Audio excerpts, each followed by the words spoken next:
नमस्ते बच्चों, स्वागत है आपका आज के नए लेक्चर में। आज जो है हमारा चैप्टर 4 केमिकल बॉन्डिंग, उसका लेक्चर नंबर 2 हम स्टार्ट करने वाले हैं। आज का जो लेक्चर रहेगा वो रहेगा रिगार्डिंग द आयोनिक बॉन्ड, या तो फिर हम इसका दूसरा नाम भी कहते हैं इलेक्ट्रोवैलेंट बॉन्ड। ठीक है, तो अब ये आयोनिक बॉन्ड और इलेक्ट्रोवैलेंट बॉन्ड क्या है। अब जिन बच्चों ने मेरा फर्स्ट लेक्चर देखा होगा उनको हल्का फुल्का आइडिया आ चुका होगा। ठीक है, हमने थोड़ा डिस्कशन किया था कल के लेक्चर में जब हम लुईस डॉट स्ट्रक्चर की बात कर रहे थे उस दौरान। हालांकि लुईस डॉट स्ट्रक्चर की आज भी थोड़ी सी बात होने वाली है।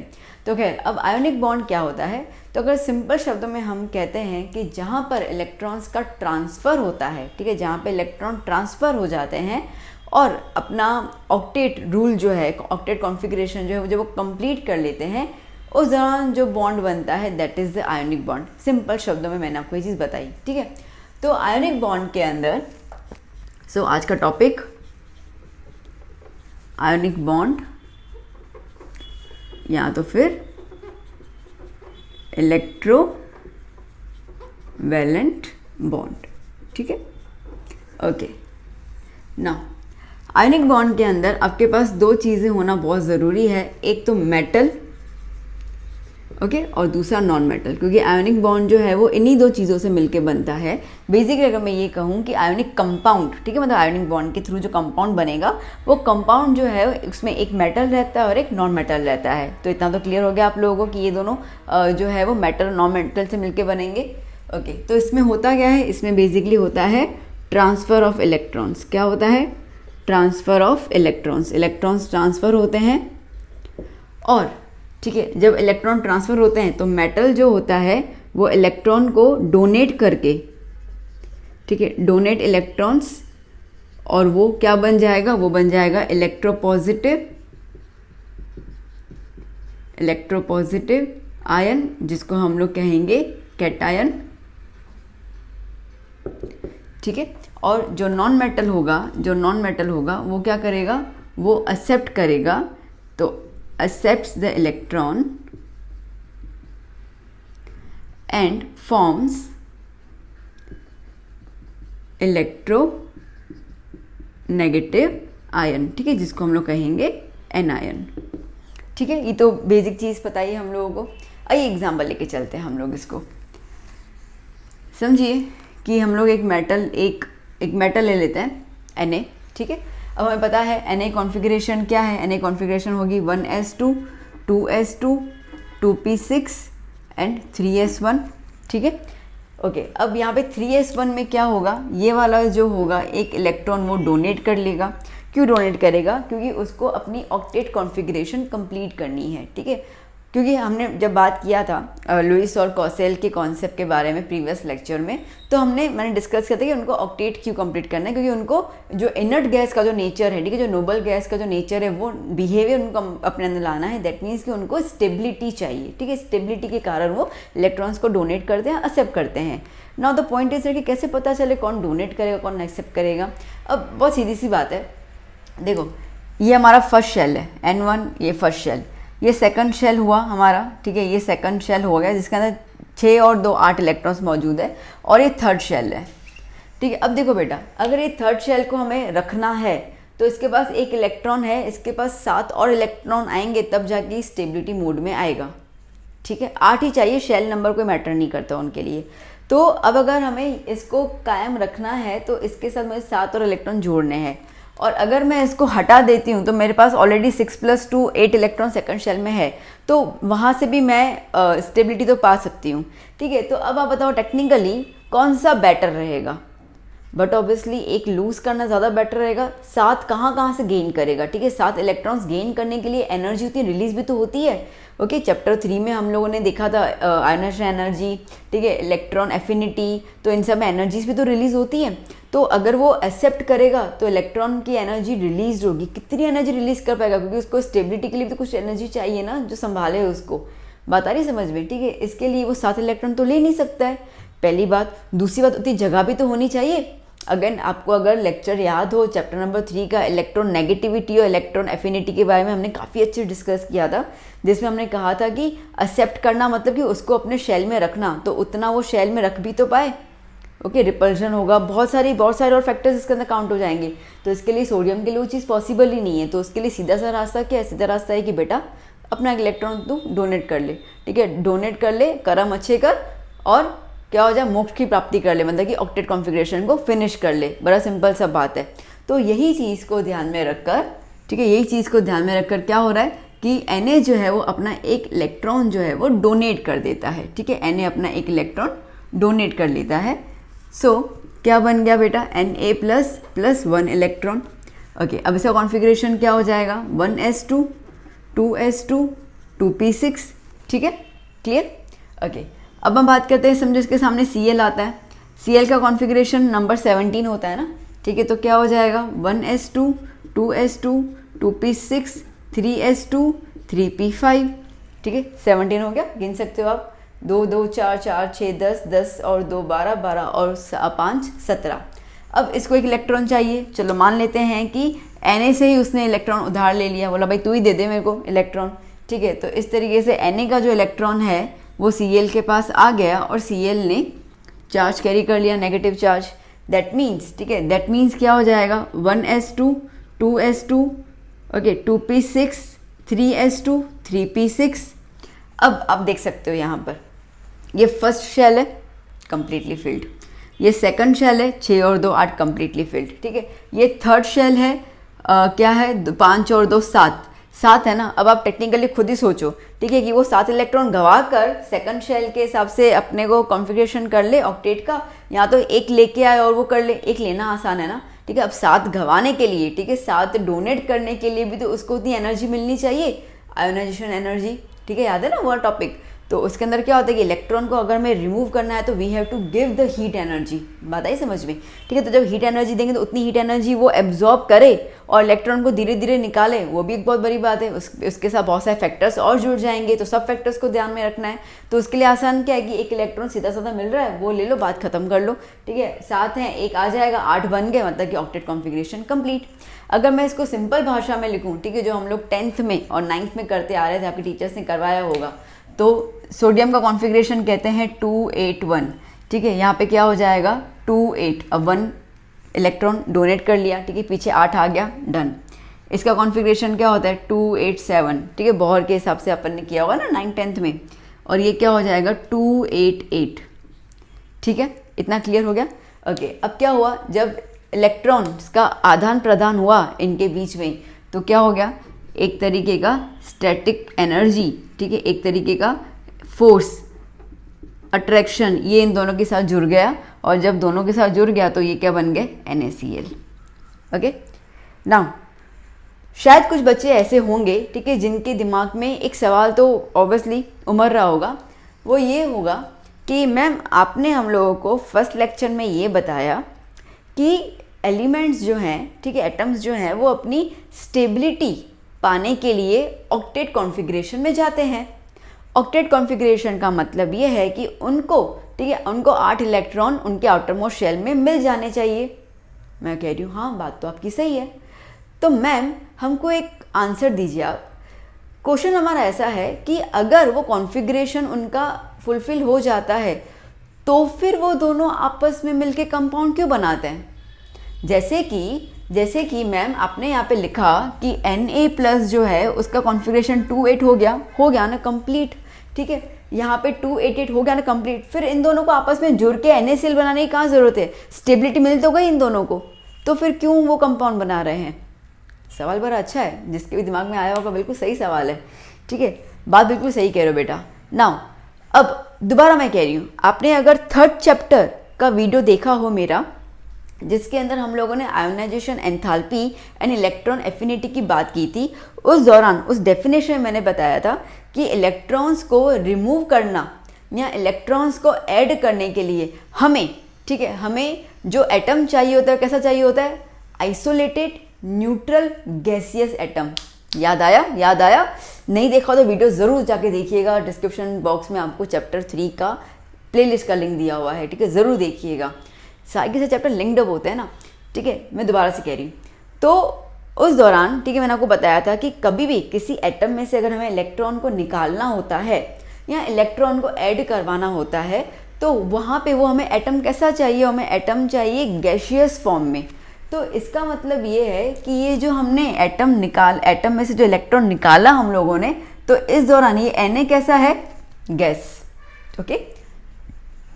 निकलने के बाद क्या हो गया, गैस ऑब्वियसली। Cl कैसा है, गैशियस फॉर्म में है, ओके। Cl माइनस कैसा है, गैशियस फॉर्म में है। तो ये जब दोनों मिले तो कैसे फॉर्म में मिले, गैशियस फॉर्म में। अब आप खुद बता दो ना, मेरे से तुम सवाल पूछ रहे हो, खुद तो बताओ, क्या गैशियस फॉर्म में स्टेबिलिटी पाना पॉसिबल है, नहीं है, ठीक है। गैशियस फॉर्म में एक एलिमेंट, ठीक है, एक एटम, अभी तो कह रही एटम भी नहीं रही, तो आयन बन गया, ठीक है। आयन मतलब कि वो यहाँ से वहाँ मूव करेगा, ठीक है, मतलब कि अभी भी उसके अंदर एक्साइटमेंट एनर्जी है, भले उसने इलेक्ट्रॉन को लूज किया, गेन किया, वो एक एनर्जी तो है उसके अंदर।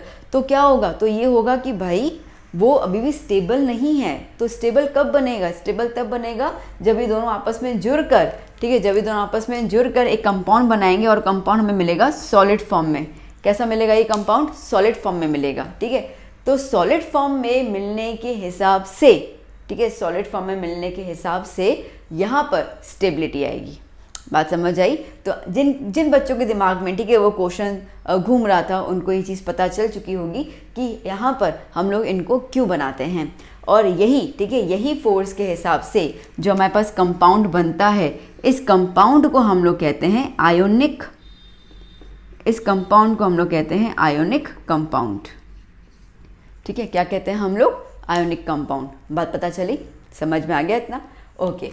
नाउ अब एक और बात, पहली बात कि ये जो फोर्स ऑफ अट्रैक्शन होता है, ठीक है, ये जो फोर्स ऑफ अट्रैक्शन होता है, इसको हम लोग इलेक्ट्रोस्टैटिक फोर्स ऑफ अट्रैक्शन भी कहते हैं।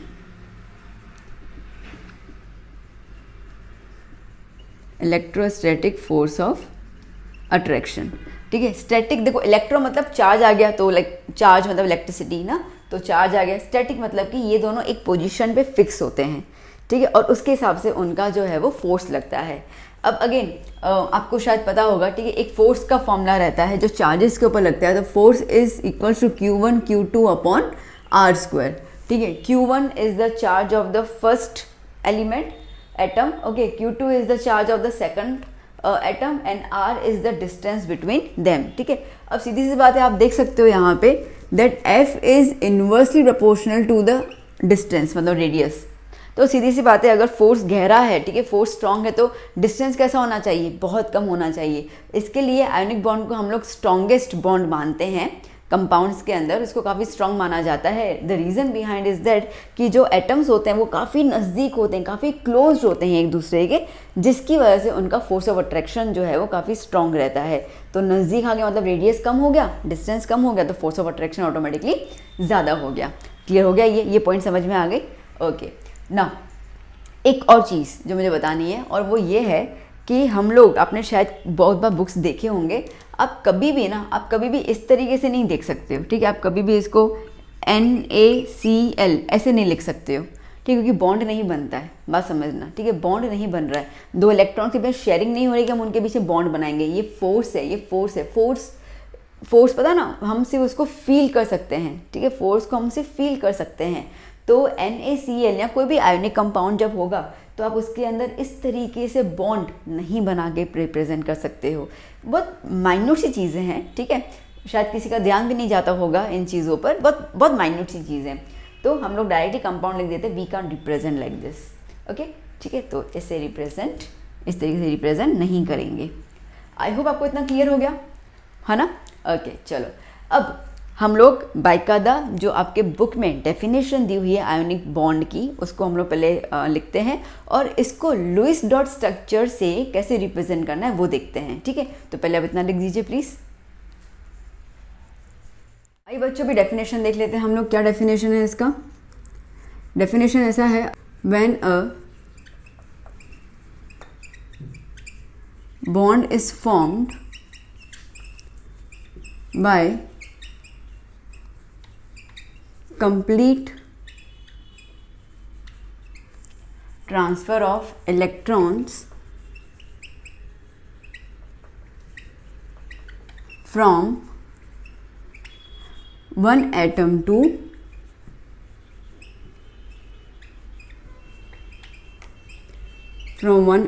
another atom ओके तो क्या है कि बॉन्ड तब बनता है जब कंप्लीट ट्रांसफर ऑफ इलेक्ट्रॉन्स हो जाते हैं, मतलब जितने इलेक्ट्रॉन्स निकलने चाहिए वो जब सारे निकल जाते हैं, या जितने इलेक्ट्रॉन्स एक्सेप्ट होने चाहिए वो सारे एक्सेप्ट हो जाते हैं एक एटम में से दूसरे एटम की तरफ, टू एक्वायर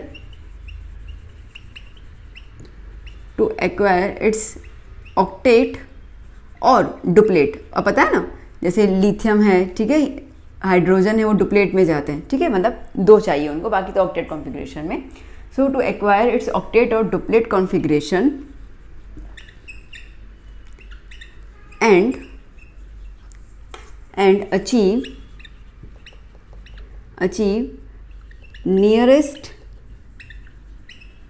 स्टेबल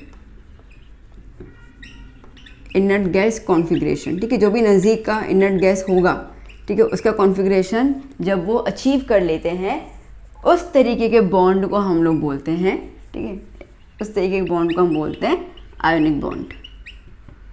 उस तरीके के बॉन्ड को अपन बोलते हैं आयोनिक बॉन्ड। ठीक है, इतना क्लियर हो गया। ओके, नाउ बेसिकली ये जो आयोनिक बॉन्ड होता है, ठीक है, मैंने शायद बताया आपको कि ये नॉन डायरेक्शनल होता है। ठीक है, नॉन डायरेक्शनल का मतलब कोई डायरेक्शन नहीं होता है, मतलब कि समझो कि ये Na है पॉजिटिव चार्ज, ठीक है, तो वो पॉजिटिव चार्ज नेगेटिव को कहीं से भी अट्रैक्ट कर लेगा, कहीं से भी अट्रैक्ट कर लेगा, कोई भी डायरेक्शन फिक्स नहीं होता है उसका, बस ये कि दोनों के बीच अट्रैक्शन होता है, दैट्स इट। ठीक है, टू मेक देमसेल्फ स्टेबल।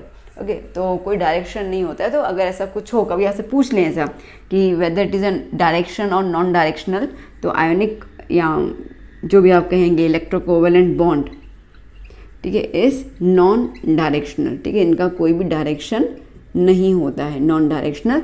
इसकी वजह से okay, that is okay, not that's why, ठीक है, that's why they don't have any shape. ठीक है, इनका कोई शेप भी नहीं होता है। इतना क्लियर हो गया। ओके, चलिए अब हम बात करते हैं यहाँ पे लुईस स्ट्रक्चर की बात कर लेते हैं। तो सेम Na वाला ही एक एग्जांपल अभी स्टार्टिंग में वही ले लेती हूँ मैं, ठीक है, क्योंकि अभी भी दिखा ना आपने, फिर एक दो और बाद में देख लेते हैं अपन। तो जैसे सोडियम है, तो सोडियम का भी आपको कॉन्फ़िगरेशन तो याद हो चुका है। ठीक है, आउटर मोस्ट में एक इलेक्ट्रॉन ही रहता है, तो वो एक इलेक्ट्रॉन को मैंने यू डॉट करके बना दिया। ठीक है, क्लोरीन जो होता है उसके पीछे 7 इलेक्ट्रॉन होते हैं। तो कैसे अरेंज करने का मैंने कल बताया था आपको लेक्चर में, 1 2 3 4 5 6 7। ठीक है, तो अब जो लोन बच गया उसी को ही पेयरिंग की ज़रूरत है। ठीक है, तो क्या होगा, ये Na अपना एक इलेक्ट्रॉन यहाँ पे ट्रांसफ़र कर लेगा और क्या बन जाएगा, Na+। ठीक है, और क्या हो जाएगा, Cl। अब ये एक इलेक्ट्रॉन यहाँ पे आ गया, ठीक है, एक इलेक्ट्रॉन यहाँ पे आ गया, तो क्या हो जाएगा, 1 2 3 4 5 6। ठीक है, ये इसका एक इलेक्ट्रॉन यहाँ पर। ओके, तो ये क्या चार्ज आ गया, ये चार्ज आ गया नेगेटिव चार्ज। ठीक है बेटा, क्लियर हो गया। और फिर आगे जाके ये क्या बन जाएंगे, ये बनाएंगे NaCl। यहाँ तक तो आपको क्लियर हो चुका है, मुझे पता कोई दिक्कत नहीं है। ओके, अब जो बात मैं बताने जा रही हूँ उसको थोड़ा ध्यान से सुनना। वो बात ऐसी है, जैसे कि हम लोगों ने कहा कि Na अपना एक इलेक्ट्रॉन लूज़ करेगा तो Na+ बनाएगा। ओके, Cl जब एक इलेक्ट्रॉन गेन करेगा तो Cl- बनाएगा। ये तो अपन ने अभी भी देखा। अब थोड़ा सा चैप्टर 3 की तरफ मुड़ते हैं। हमने देखा था कि कभी भी कोई इलेक्ट्रॉन को रिमूव करना होता है तो वो एनर्जीज को एब्जॉर्ब करता है। ठीक है, और वो एनर्जी को हम लोग कहते हैं आयोनाइजेशन एंथैल्पी। याद आ गया। ठीक है, तो इसका मतलब ये है कि यहाँ पे क्या होगा, यहाँ पे होगा आयोनाइजेशन एंथैल्पी। ओके, और जब भी कोई एटम इलेक्ट्रॉन को एक्सेप्ट करता है, ठीक है, एक्सेप्ट करते तो वो एनर्जी रिलीज़ करता है। ठीक है, वो एनर्जी बाहर निकालता है। तो जब वो बाहर निकालता है तो उस एनर्जी को हम लोग कहते हैं इलेक्ट्रॉन एफिनिटी। उसको हम क्या कहते हैं, इलेक्ट्रॉन एफिनिटी। इतना क्लियर हो गया। ठीक है, अब सुनना,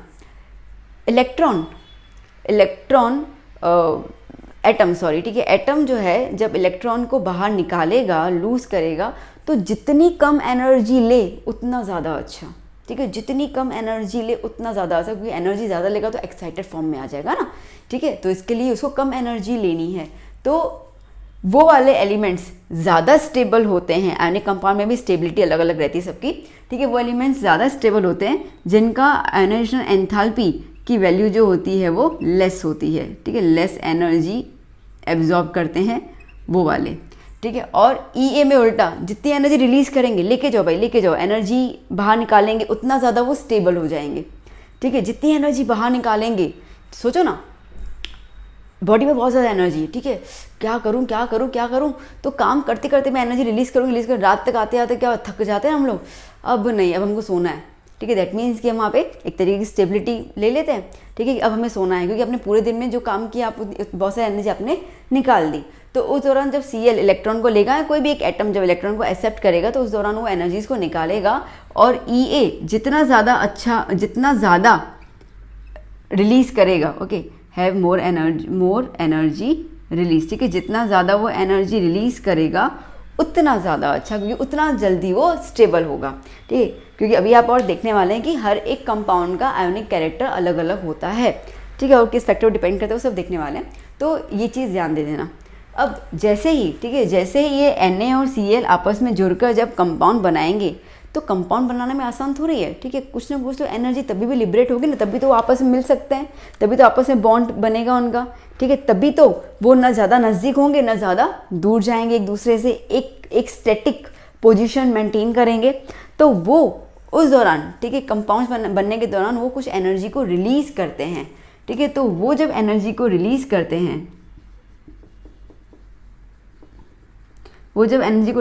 हैं, उस एनर्जी को कहते हैं हम लोग लैटिस एनर्जी। आगे हम लोग पढ़ने वाले हैं, अब ये एक नया टर्म है आपके लिए, ठीक है, आपने कभी नहीं देखा है, ठीक है। तो लैटिस एनर्जी जो है वो रिलीज होती है, मतलब उस एनर्जी को लैटिस एनर्जी कहते हैं। उसका मतलब क्या मैं बताती हूँ। वेल, तो ये पॉइंट क्लियर हुई आपको, अच्छे से समझ आया ना, ठीक है। तो ये डेफिनेशन हुआ, ये हमने लुईस स्ट्रक्चर के बारे में देखा कि हम इस तरीके से अरेंजमेंट करते हैं। एक दो और देख लेते हैं, नो डाउट, टेंशन मत लेना। चलो पहले इतना लिख दो, फिर मैं इसको रब कर दूँ। अरे बच्चों, थोड़े से लुईस ड्रॉ स्ट्रक्चर्स देख लेते हैं हम लोग। अभी NaCl का देखा हमने, अब सेकंड हम लोग ले लेते हैं और आपको कहते हैं कि भाई CaCl2 का लुईस ड्रॉ स्ट्रक्चर बना के दिखाओ, ठीक है, कोई बात नहीं। पहले हम देखते हैं कि कौन कितना लूज़ करेगा। अब जैसे कैल्शियम है, ठीक है, उसका नंबर होता है 20, Z=20, तो क्या हो जाएगा 2882, ठीक है, कितना हो जाएगा 18, 18, 20। नाउ अब सीधी सी बात है, पीछे 2 है तो वो 2 इलेक्ट्रॉन को लूज़ करेगा, तो Ca+2 + 2 इलेक्ट्रॉन्स, ओके। अब किसके साथ ज्वाइन हो रहा है, क्लोरीन के साथ ज्वाइन हो रहा है। क्लोरीन को एक्चुअली एक चाहिए, ठीक है, तो क्लोरीन को एक चाहिए होता है, तो क्लोरीन बोलेगा अरे यार, अपने भाई दोस्त को बोलेगा Ca तो 2 दे रहा है, चल तू भी आ जा, ठीक है, ले लेते हैं हम लोग। वैसे Cl जो है वो 2 आ जाएंगे, ठीक है, 2 दोस्त एक साथ आ गए 2 इलेक्ट्रॉन्स को लेने और बन गए Cl-। अब बहुत सारे बच्चे ना Cl2- लिख देते हैं, पापा चार्ज तो वही रहेगा ना, एक Cl ने एक ही इलेक्ट्रॉन लिया है, ठीक है, तो चार्ज तो माइनस ही रहेगा ना, ठीक है। यहाँ पे 2 लिखोगे, Cl2- नहीं लिखोगे। वेल, तो जैसे हमने कहा कि ये दोनों गैसियस एटम में ही रहेंगे, सीधी सी बात है, ठीक है। अब इनका लुईस डॉट स्ट्रक्चर देखना है, कैसे देखें, आ जाओ। Ca का कितना होगा 2, तो Ca अपने 2 इलेक्ट्रॉन्स जो है वो देगा, प्लस किसके साथ जा रहा है, Cl के साथ जा रहा है। Cl के पास कितने हैं, ओके, अब Cl 2 है यहाँ पर, ठीक है, तो एक यहाँ रख देते हैं हम लोग और एक यहाँ रख देते हैं हम लोग, ओके, थोड़ा ऊपर रख दूँ। सो एक Cl यहाँ और एक Cl यहाँ रख देते हैं हम लोग। Cl में कितने होते हैं 17, 7, ठीक है, ओके। अब बेसिकली 2 इलेक्ट्रॉन आ गए ना इसके अंदर, तो 287 होता है ना, और यहाँ पे क्या हो जाएगा 288, ये कितना हो गया 288, ठीक है। तो 17 इलेक्ट्रॉन के हिसाब से उनके पास 1 2 3 4 5 6 7, ठीक है, यहाँ पर 1 2 3 4 5 6 7, ठीक है। क्या होगा, अब Cl अपने इलेक्ट्रॉन्स को डोनेट करेगा, तो एक इलेक्ट्रॉन यहाँ पे गया और एक इलेक्ट्रॉन, ठीक है, एक इलेक्ट्रॉन यहाँ पे आ गया, ठीक है।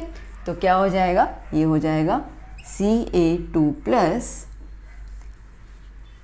2Cl-, ठीक है, which gives you CaCl2 which is in the solid state, मतलब स्टेबल, ठीक है।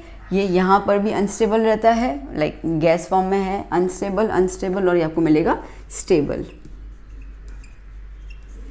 ठीक है, क्लियर हो गया। सेम अगर आपको एक एग्जाम्पल लेना है, आप Mg का भी एग्जाम्पल ले सकते हो, Mg का, ठीक है।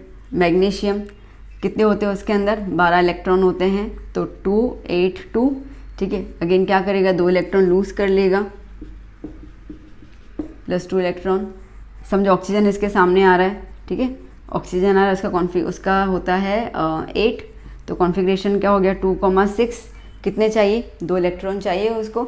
अब यहाँ पे ठीक है 1 2 दे रहा है, 2 ये ले लेगा, तो ये जब 2 इलेक्ट्रॉन ले लेगा तो क्या बन जाएगा O2-, ठीक है। अगेन ये भी गैशियस फॉर्म में, तो आपस में दोनों मिलके क्या बन जाएंगे, ठीक है, MgO, सिंपल। ओके, अगर हम इनका देखते हैं स्ट्रक्चर, अभी तो आपको बनाने आ चुका होगा। Mg के 2 है ना, ठीक है, तो एक यहाँ पे ले लीजिए और एक यहाँ पे ले लीजिए। ऑक्सीजन के कितने आउटर मोस्ट हैं, 6। चलो बनाना शुरू करते हैं। 1 2 3 4, ठीक है, 5 और 6, ठीक है। अभी 2 बाकी रह गए, तो जहाँ पे भी लोन पेयर है वहाँ पे इलेक्ट्रॉन अपनी जगह बना लेगा। तो ये इलेक्ट्रॉन यहाँ पे आ जाएगा और ये वाला इलेक्ट्रॉन यहाँ पे आ जाएगा, और क्या बन जाएगा Mg2+, ठीक है, यहाँ पे डॉट, यहाँ पर डॉट Mg का, विच गिव्स यू 2-, ठीक है, तो गिव्स यू MgO। डन, ठीक है, सॉलिड स्टेट में। ओके, तो इस तरीके से आपको कोई भी कंपाउंड दिया जाएगा तो आपको उसका लुईस स्ट्रक्चर इस तरीके से, लुईस डॉट स्ट्रक्चर इस तरीके से बनाना है। क्लियर हुआ इतना, ठीक है। चलिए पहले लिख दीजिए इसको। आइए बच्चों, अभी एक टर्म देख लेते हैं हम लोग। The term is electrovalency. Electrovalency, ठीक है, इलेक्ट्रोवैलेंट था ना, अभी हमने लिखा था इलेक्ट्रोवैलेंसी, ठीक है। खैर कुछ नहीं है ज़्यादा इसके अंदर। इलेक्ट्रोवैलेंसी इसका मतलब कि टेंडेंसी टू एक्सेप्ट और loose electron and form electrovalent bond, ठीक है। तो जो एटम की टेंडेंसी होती है कि इलेक्ट्रॉन को एक्सेप्ट करना है, इलेक्ट्रॉन को लूज करना है, मतलब कितने, देखो जब हमने अभी देखा ना कि Mg जो है वो 2 इलेक्ट्रॉन को लूज कर सकता है, तो ऑक्सीजन 2 इलेक्ट्रॉन को गेन कर सकता है। Cl 1 इलेक्ट्रॉन को गेन कर रहा है, तो Na 1 इलेक्ट्रॉन को लूज कर रहा है, ठीक है। कैल्शियम जो है वो 2 इलेक्ट्रॉन को लूज कर रहा है, तो Cl 1 इलेक्ट्रॉन को ले रहा है। मतलब कि हर एक एलिमेंट की हर एक एटम की टेंडेंसी जो है वो अलग अलग है गेन करने की या लूज करने की, ठीक है। तो किसकी क्या टेंडेंसी है उसको हम लोग कहते हैं इलेक्ट्रोवैलेंसी, क्योंकि उसके बाद ही तो वो इलेक्ट्रोवैलेंट बॉन्ड बनाएगा ना, उसके बाद ही तो बनाएगा वो इलेक्ट्रोवैलेंट बॉन्ड, ठीक है। तो इस हिसाब से उसको हम कहेंगे इलेक्ट्रोवैलेंसी। अब हम देख लेते हैं, हालांकि मैंने फिर से बता दूँ कि ये जो भी करवा रही हूँ ना वो मैंने पिछले लेक्चर में, जब फर्स्ट लेक्चर में मैंने कवर अप कर लिया था, बट ठीक है इसमें थोड़ा सा फटाफट अपन बात कर लेते हैं। तो जैसे कि बात करती हूँ मैं ग्रुप 1 की, ठीक है। तो ग्रुप 1 में कौन से होते हैं, ये होता है ना लीना की, रूबी से फ्रेंडशिप, वही सब था ना, ठीक है। तो लिथियम, सोडियम, पोटेशियम, रुबिडियम, इन सब की इलेक्ट्रोवैलेंसी क्या होगी 1, क्योंकि फर्स्ट ग्रुप में है ना, फर्स्ट ग्रुप में आटोमोस्ट इलेक्ट्रॉन्स 1 होते हैं, तो इसके लिए इनका इलेक्ट्रोवैलेंसी 1, ठीक है। अब अगर ये आपको डाउट हो तो ये चैप्टर 3 वाले में पीरियड टेबल वगैरह मैंने बहुत अच्छे से बताया था, ग्रुप 1 नाम के ऊपर गया था, ग्रुप 2, ठीक है। वो टेबल वाला लेक्चर देख लोगे ना तो आपको ये चीज़ पता चल जाएगी, देखा होगा मेरे ख्याल से आप लोगों ने। फिर आप बात करते हैं ग्रुप 2 की, ठीक है। तो ग्रुप 2 के अंदर क्या आ जाता है, ग्रुप 2 के अंदर आ जाएगा इसके अंदर बेरिलियम, मैग्नीशियम, कैल्शियम, ठीक है, ऐसे बहुत सारे आ जाएंगे ना, तो उनकी वैलेंसी क्या होती है 2 होती है, ठीक है। फिर ग्रुप 3 से लेकर 12 तक अपन भी बात नहीं करेंगे, बात करते हैं ग्रुप 13 की, ठीक है। ग्रुप 13 में आ गया बोरोन, एल्यूमिनियम, गैलियम, ठीक है, उनमें कितना होगा 3, ओके 3। फिर हम बात करते हैं ग्रुप 14, ग्रुप 14 की बात भी नहीं करेंगे, क्यों, ग्रुप 14 के अंदर जो कार्बन रहेगा, सिलिकॉन रहेगा, उनके पास जो होता है 4 होता है, ठीक है। तो वो तो एक्चुअली आयोनिक बॉन्ड में पार्टिसिपेट करते ही नहीं ना, वो तो कोवेलेंट ना, वो तो शेयरिंग में जाते हैं, वो तो ट्रांसफर ऑफ इलेक्ट्रॉन्स में जाते ही नहीं है, वो शेयरिंग ऑफ इलेक्ट्रॉन्स में जाते हैं, तो इसके लिए ये वाली की चर्चा नहीं करनी है। फिर बात करते हैं ग्रुप 15 की। ग्रुप 15 में क्या हो जाएगा, फॉस्फोरस आ गया, ठीक है, 5 होता है ना पीछे, नाइट्रोजन फॉस्फोरस, ठीक है। अब उसके अंदर देखो, अब जैसे मैंने कहा कि मैंने लास्ट वीडियो में बताया था कि 4 के बाद जैसे नंबर बढ़ता जाएगा, ठीक है, 5 आया, तो 5 नंबर आया तो उसमें इलेक्ट्रोवैलेंसी हम क्या कहेंगे, 8 में से माइनस कर लेंगे, क्योंकि उनको कौन सा रूल फिनिश करना है, ऑक्टेट रूल फिनिश करना है ना, मतलब ऑक्टेट कॉन्फ़िगरेशन, तो ऑक्टेट मतलब 8, ठीक है। तो 8 में से 5 में माइनस तो कितना बचेगा 3, ठीक है। तो अब 15 ग्रुप के लिए इलेक्ट्रो वैलेंसी कितनी हो गई, 3 हो गई।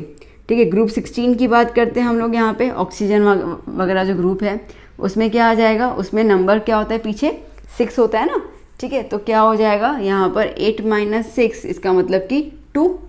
ओके, अब बात करते हैं ग्रुप 17 की। ग्रुप 17 में आ जाएगा फ्लोरीन, क्लोरीन, ब्रोमीन। ठीक है, 17 मतलब पीछे 7 आया, तो क्या हो जाएगा 8 - 7 दैट इज़ 1। ओके, नाउ जो नोट करने वाली चीज़ है वो ये है कि इलेक्ट्रोवैलेंसी को हमेशा आप लिखोगे राइट इन पॉजिटिव नंबर। ठीक है, नेगेटिव नहीं आएगा। गेन करेंगे तभी भी नहीं, तभी भी नहीं। ठीक है, यहाँ पे अपने को पता है कि ग्रुप 1 में लास्ट में 1 इलेक्ट्रॉन होता है, लूज़ कर लेगा। ग्रुप 2 में लास्ट में 2 इलेक्ट्रॉन होते हैं, लूज़ कर लेगा। ग्रुप 3 में लास्ट में 3 इलेक्ट्रॉन होते हैं, लूज़ कर लेंगे। 4 वाले शेयरिंग करते तो वो बात पार्टिसिपेट नहीं करेंगे। 5 वाले हैं तो 3 इलेक्ट्रॉन गेन करेंगे। ठीक है, 5 मतलब 8 चाहिए ना उसको, तो 3 इलेक्ट्रॉन गेन करेंगे। गेन करेंगे तो हम लिखेंगे 3 electrovalency. Electrovalency of nitrogen is 3 not -3। Electrovalency of oxygen is 2 not -2। Electrovalency of bromine is 1 not -1। ठीक है, लिखेंगे प्लस में ही इसको, फिर वो लूज करे या एक्सेप्ट करे। इतना पॉइंट क्लियर हो गया। ओके, चलो अब आगे और बात करते हैं हम लोग यहाँ पर। अब जैसे कि डी ब्लॉक की अगर हम बात करते हैं, ठीक है, जो हमारे पास रहता है ग्रुप 2 से ग्रुप 12, ग्रुप 2 से ठीक है ग्रुप 12 की बात करते हैं, तो ये भी सारे के सारे मेटल्स होते हैं, बट इनका फिक्स इलेक्ट्रोवैलेंसी नहीं होता है, इनका वेरिएबल होता है। जैसे आपको याद होगा कॉपर में हम लोग लिखते हैं कभी +1 कभी लिखते हैं, कभी +2 लिखते हैं। ठीक है, ये 9th में आपको आया था। लेड में भी +1 +2 लिखते हैं हम लोग। ठीक है, आयरन में +2 और +3 लिखते हैं हम लोग। तो इसका मतलब क्या है कि ये इलेक्ट्रॉन डिपेंड करता है क्या नेचर है, केमिकल रिएक्शन क्या हो रहा है, उस पर डिपेंड करेगा कि वो कितने इलेक्ट्रॉन लूज करेंगे। तो दैट मीन्स कि they have the variable electrovalency. They have the variable electrovalency. Variable की वजह से, ठीक है, वेरिएबल की वजह से हम लोग यहाँ पे कोई भी फिक्स वैल्यू नहीं बता सकते हैं। खैर, ये वाली जो डी सेक्शन वाले जो हैं ये वो हम डिस्कस तो ज़रूर करेंगे। हम डिस्कस करेंगे जो डी ब्लॉक का पूरा चैप्टर रहेगा ना, उसके अंदर मैं आपको सब बताऊंगी कि इनकी वेरिएबल वैलेंसी भी किस हिसाब से आती है। अभी जाने की ज़रूरत नहीं है। ओके, तो चलिए अब पहले इतना लिख दीजिए, फिर हम और आगे बातें करते हैं ना। बेटा, जैसे अभी मैंने आपको बताया कि हर एक कंपाउंड का आयनिक कैरेक्टर अलग अलग होता है। ठीक है, अब आयनिक कंपाउंड तो बहुत सारे रहेंगे, बट उनके कैरेक्टर्स अलग अलग होते हैं। अब कैसा होता है कि कौन सबसे ज़्यादा आयनिक कंपाउंड है, या किसके अंदर सबसे ज़्यादा आयनिक कैरेक्टर है, किसके अंदर लीस्ट कैरेक्टर है। एक चीज़ दिमाग में बिठा दीजिए बेटा, आगे आपको समझ में आ जाएगा, खैर चैप्टर्स करते जाएंगे तो हम लोग, कि कोई भी कंपाउंड है ना, वो कभी भी purely ionic compound and purely covalent compound नहीं होता है। ये चीज़ दिमाग में फिट कर लीजिए। हर एक कंपाउंड के अंदर आयोनिक कैरेक्टर और कोवैलेंट कैरेक्टर दोनों मौजूद होते हैं। ठीक है, दोनों के दोनों मौजूद होते हैं। अभी अपने को ये देखना होगा कि किसके अंदर आयोनिक कैरेक्टर ज़्यादा है, किसके अंदर कम है। जिसके अंदर आयोनिक कैरेक्टर ज़्यादा उसके अंदर कोवैलेंट कैरेक्टर कम। ठीक है, जिसके अंदर आयोनिक कैरेक्टर कम उसके अंदर कोवैलेंट कैरेक्टर ज़्यादा। बहुत सिंपल सी बात है। ठीक है, चीज़ क्लियर हो गई ना। तो आपके पास जो पॉइंट आता है वो आता है कि on which factors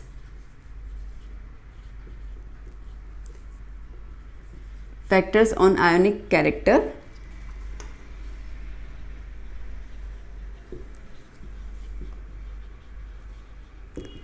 character depends। ठीक है, factors on ionic character depends, factors on which ionic characters depends. ठीक है ना।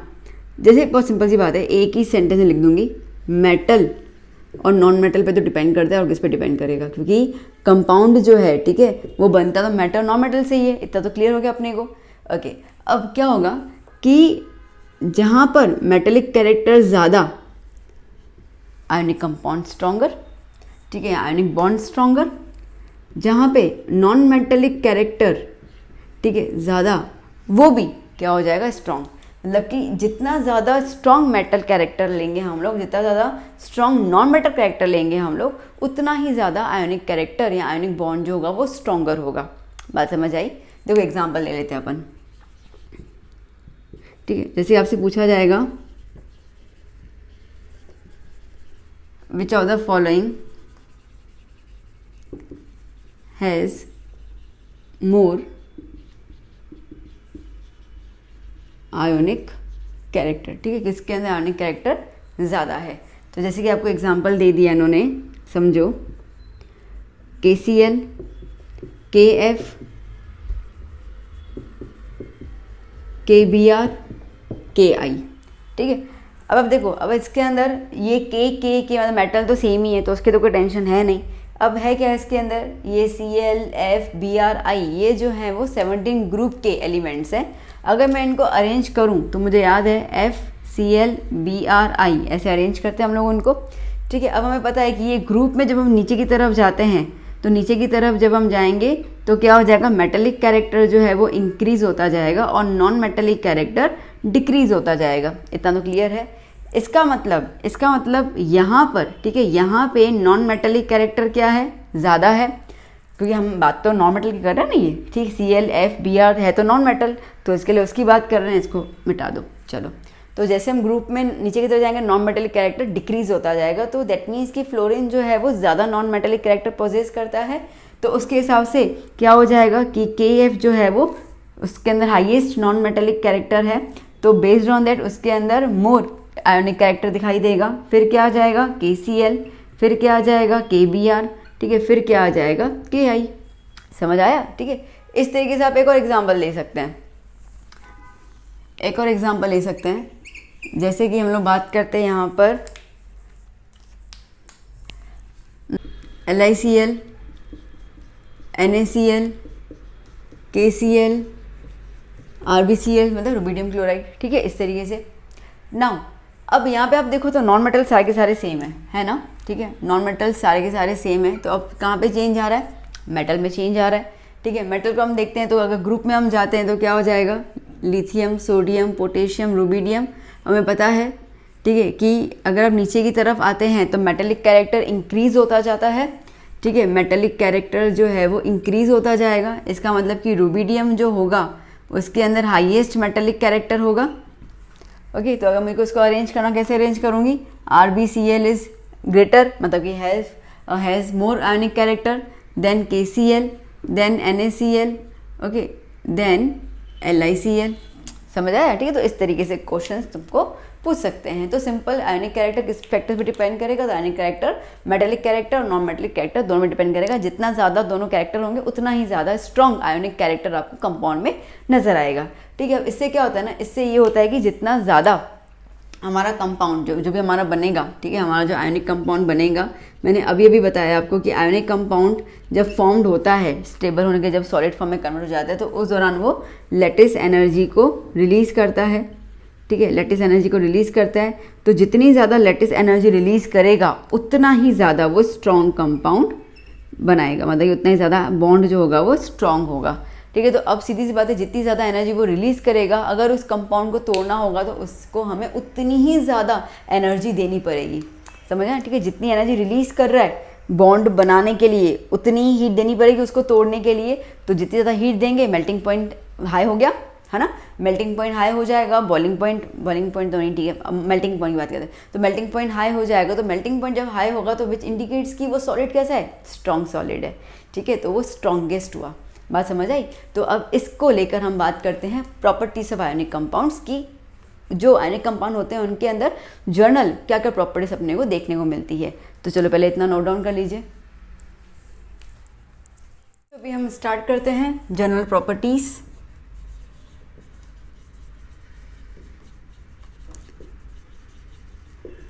General properties of ionic compounds, ठीक है। अब एक प्रॉपर्टी तो आपने अभी भी देख ली, ठीक है, कि हम लोग जब इलेक्ट्रॉन्स को एक्सेप्ट करवाते हैं या लूज करवाते हैं तो उस दौरान वो गैसेज स्टेट में चाहिए होता है, बट उसके बाद, ठीक है, जो मेटल नॉन मेटल आपस में जुड़ जाते हैं तो वो सॉलिड फॉर्म में आ जाते हैं। तो हम लोग ये कह सकते हैं कि इनका जो फिजिकल स्टेट होता है, ठीक है, इनका जो फिजिकल स्टेट होता है वो कैसा होता है, सॉलिड स्टेट होता है। कैसा होता है, सॉलिड स्टेट होता है, ठीक है। दूसरा अगर हम बात करते हैं तो हम लोग बात करते हैं कि इनका मेल्टिंग पॉइंट और बॉइलिंग पॉइंट क्या होता है।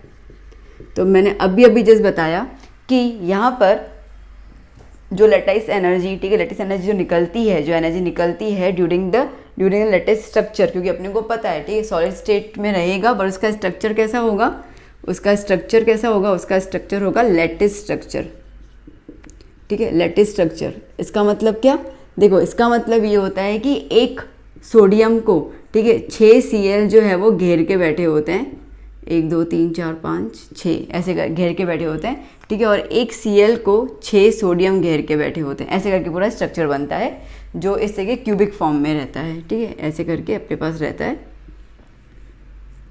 क्यूबिक फॉर्म में रहता है। तो एक को, ठीक है, ऐसे करके 6 जो है वो एक पॉजिटिव आयन को 6 नेगेटिव आयन घेर के बैठे होते हैं और एक नेगेटिव आयन को 6 पॉजिटिव आयन घेर के बैठे होते हैं। तो इस बेसिकली उस स्ट्रक्चर को हम कहते हैं लैटिस स्ट्रक्चर, ठीक है। तो ये जो लैटिस स्ट्रक्चर होता है हमारा, वो सॉलिड स्टेट में कोई भी आप लेंगे तो उनका आपको लैटिस स्ट्रक्चर मिलेगा, जिसमें से हम लैटिस एनर्जी जो हमने बात की थी कि वो निकलती है।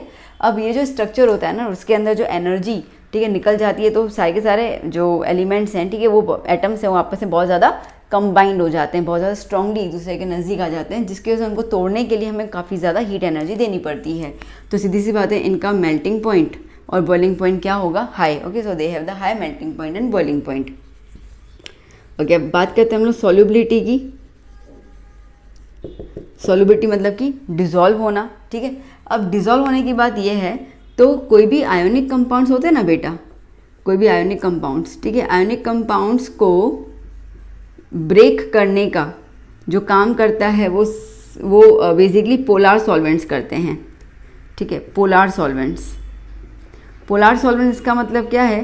इसका मतलब है, अगर मैं साफ शब्दों में बोलूँ, ठीक है, वाटर, इससे भी ज़्यादा साफ शब्दों में बोलूँ तो मैं यही बोलूँगी कि जिसके अंदर हाइड्रोजन एटम अवेलेबल हो वो वाटर में H2O, ठीक है। इस तरीके से नॉन पोलर सॉल्वेंट्स नहीं काट सकते हैं। क्यों? क्योंकि जो वाटर है ना, उसके अंदर एक प्रॉपर्टी होती है, इसको हम कहते हैं डाई इलेक्ट्रिक प्रॉपर्टी, ठीक है।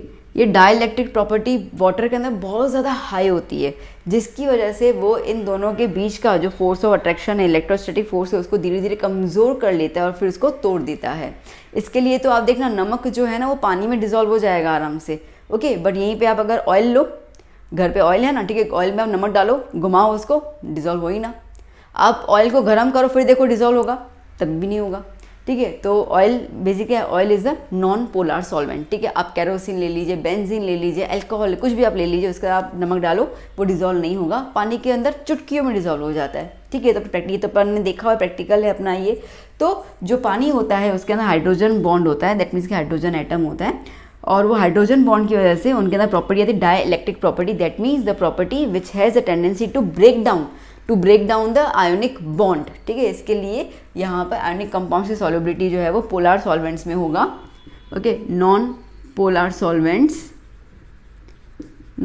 सॉल्वेंट्स उनको ब्रेक नहीं कर पाएंगे।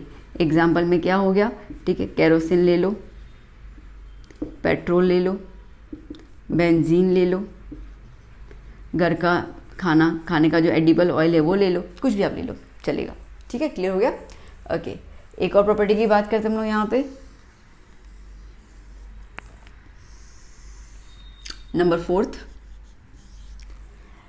नंबर फोर्थ इसके अंदर रहेगा अबाउट इलेक्ट्रिकल कंडक्टिविटी।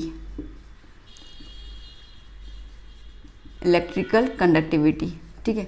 अब इसके अंदर दो चीज़ें हैं। पहली चीज़ ये है कि इन सॉलिड स्टेट, ठीक है, in solid state ionic compounds are poor conductors, ठीक है। कैसे हैं? पुअर कंडक्टर्स हैं। पुअर भी नहीं बोलूँगी, बैड ही बोल दूँगी, ठीक है। दे आर बैड कंडक्टर्स, ठीक है। इसका मतलब कि वो ज़रा सी भी इलेक्ट्रिसिटी को पास नहीं होने देते हैं। आप लोग क्या बात कर रहे हो मैम? हमने तो देखा हुआ है, हमने सुना हुआ है, नमक जो है वो जो आयंस होते हैं ना वो पानी में, तभी तो हमारे घर का जो नलके का जो पानी आता है उसमें आप करंट वायर डालो तो करंट आता है। आप तो मना कर रहे हो। अरे बाबा मैं क्या बोलूँ, सुन तो सही। मैं ये कह रही हूँ कि सॉलिड स्टेट में, ठीक है, सॉलिड स्टेट में आपने एक कटोरी ली, उस कटोरी में आप नमक भर दो, ठीक है। उस नमक के अंदर आप दो वायर डाल के एक पतला सा LED बल्ब देखो, नहीं जलेगा। क्यों जलेगा? क्योंकि कंपाउंड है। कंपाउंड मतलब स्टेबल है। स्टेबल मतलब कि उसका न्यूट्रल है ना। आज आप नमक को हाथ में लो, आपको करंट लगता है? नहीं लगता ना, ठीक है। इसका मतलब कि वो स्टेबल है, ठीक है। वो जो चार्जेस है वो नलीफाई हो गए हैं, न्यूट्रल है, तो आपका बल्ब कहाँ से जलेगा? नहीं होने वाला है। बट हाँ, ठीक है, अगर हम इसको इन मोल्टन स्टेट में ले लेते हैं, मोल्टन मतलब कि पिघलाकर, या तो फिर एक्वियस स्टेट में, मतलब कि पानी में आप डिबोलो उसको, ठीक है, और डिज़ोल्व हो जाएगा। जैसे नमक आप पानी में डिज़ोल्व कर लो फिर हो जाएगा, ठीक है, फिर तो they are very good conductor of electricity, ठीक है, फिर तो वो बहुत अच्छे से कंडक्ट कर लेते हैं इलेक्ट्रिसिटी को, तभी तो करंट आता है। ओके, क्लियर हुआ ये चौथा वाला कंडक्टिविटी, है ना। ओके, फिर हम बात करते हैं आयोनिक रिएक्शन।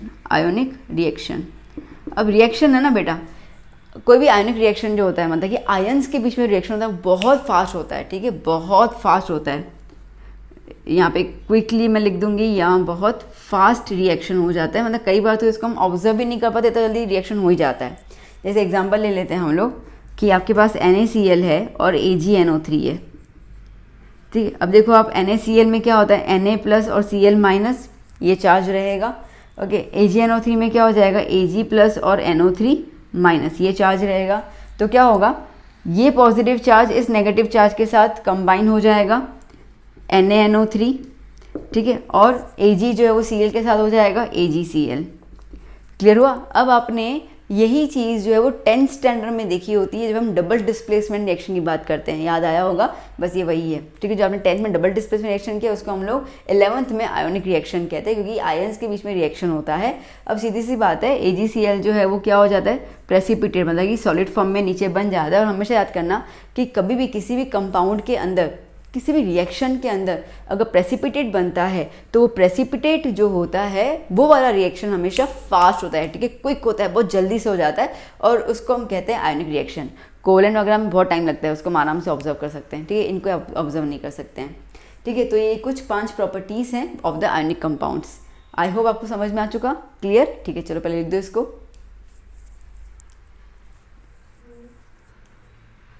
लिख दिया।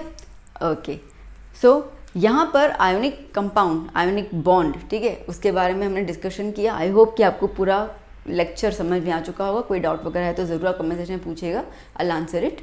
और अभी हम नेक्स्ट लेक्चर पे की तरफ चलेंगे, और उस लेक्चर के अंदर हम लोग like lattice energy, Born Haber cycle, ये एक साइकिल है जो हमें लैटिस एनर्जी के में बताता है, ठीक है, और किसमें कितना आयोनिक कैरेक्टर होता है, उसका कैलकुलेशन वगैरह सब उसमें आता है हम लोगों को। तो काफ़ी इंपॉर्टेंट लेक्चर है, तो हम लोग नेक्स्ट लेक्चर उसी को कंडक्ट करेंगे।